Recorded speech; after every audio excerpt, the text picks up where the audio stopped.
Hi, Earth Signs, Taurus, Virgo, and Capricorn. Welcome po sa ating channel.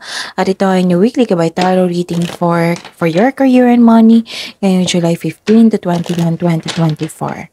Please be reminded kung naka-resonate kayo, comment down. Kung hindi kayo naka-resonate, ibigay niyo po sa iba kasi channel reading po ito. This is for you, Taurus, Virgo, and Capricorn, July 15 to 21, 2024, career and money.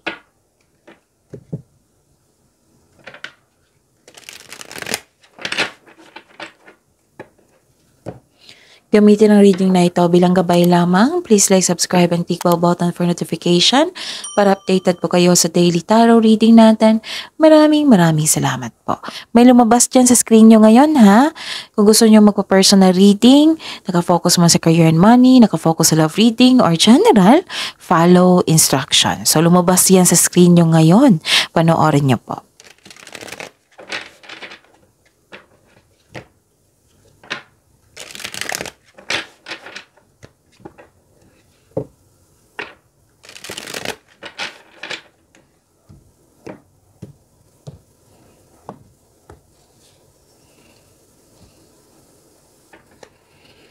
Spirits guide.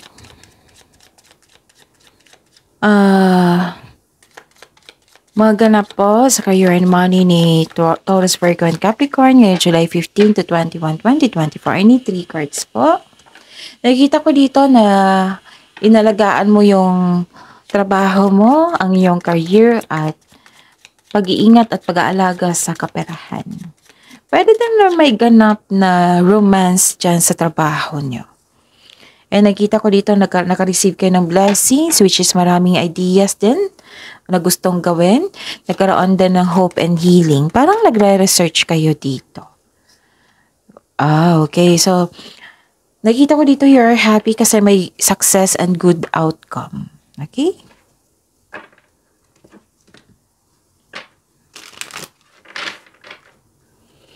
Mensahe po para sa career and money ni Taurus, Virgo, and Capricorn. I need 2 cards po.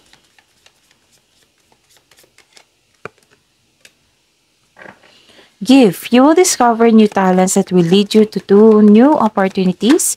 Use opportunities that arise. Wow, opportunity and direction. Do not deviate from your path. Attract a mentor if necessary. Plan where you want to be.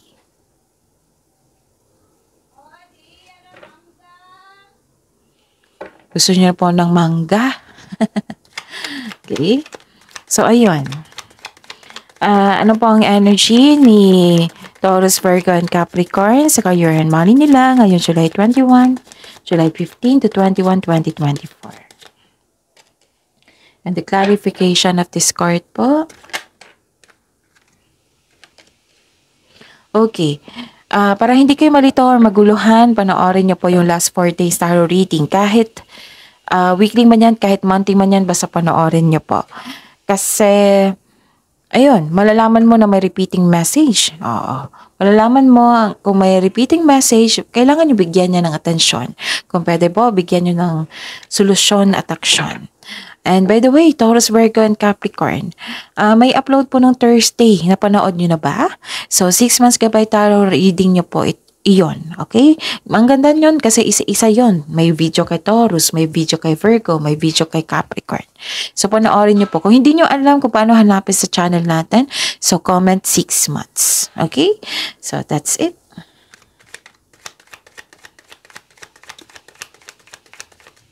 Okay. Meron pa pala. Kamusta ng energy mo? Taurus, Virgo, and Capricorn. May nakita ko ditong concern sa perfectionism na tao. Na-disappoint kayo. Pwede din kayo ang naging perfectionist. Pwede yung concern mo sa isang tao. Pwede din kayo ito. And may high hopes at expectation ka kasi na hindi niya nabigay. Oo, may concern kasi sa tao na may high hopes at expectation na hindi niya nabigay.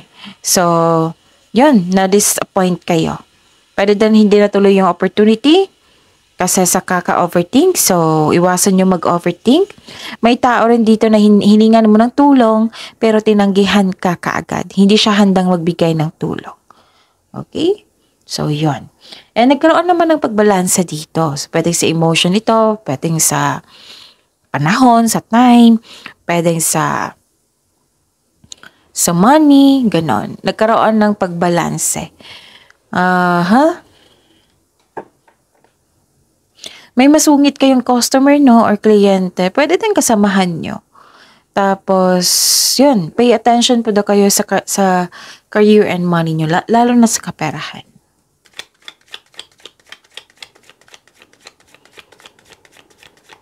Possible blessings na ma-receive ni Taurus, Virgo, and Capricorn ngayong July 15 to 21, 2024. And the clarification of this card po. Kung may narinig kayong ingay ha, maingay po yung kapitbahay namin. So, pasensya na po. Focus lang kayo sa message dito and don't worry, nakafocus ako sa reading natin ngayon. Maraming salamat po. So, what is this? Tingnan ko muna. Bago kasi to eh. So, kailangan ko yung basahin ng maigi para hindi magkamali. Okay. May nakita kong loneliness and isolation dito. Yung kailangan mo ng kausap dito eh. Kailangan mo ng kausap. So, nagkaroon po ng blockages. Kasi hindi, yung parang may gusto kang sabihin na parang may gusto kang i-express, ganon. And,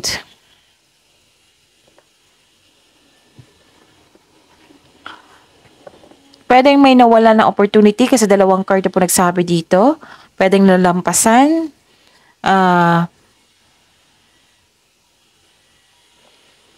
Kailangan talaga pag-iingat sa trabaho dito at sa inyong kaperahan. No? Kaya nakikita ko dito yung pagbalansa dito. So, ang sabi po ng card dito, believe in yourself, think positive na makabangon ka ulit, and have faith na ang divine can lift you out of any period of loss. Magdiwala sa kung ano ang darating.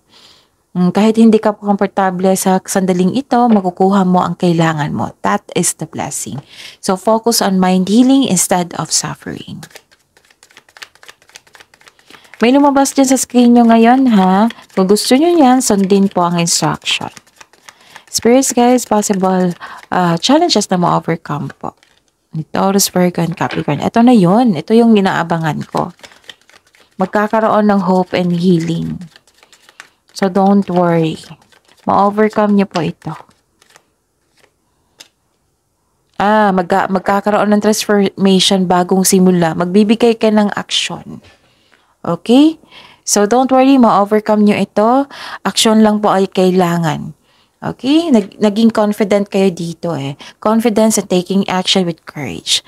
So, that's it. See you tomorrow, Taurus, Virgo, and Capricorn. Please like, subscribe, and click the button for notification para updated po kayo sa daily tarot reading natin. Maraming salamat po.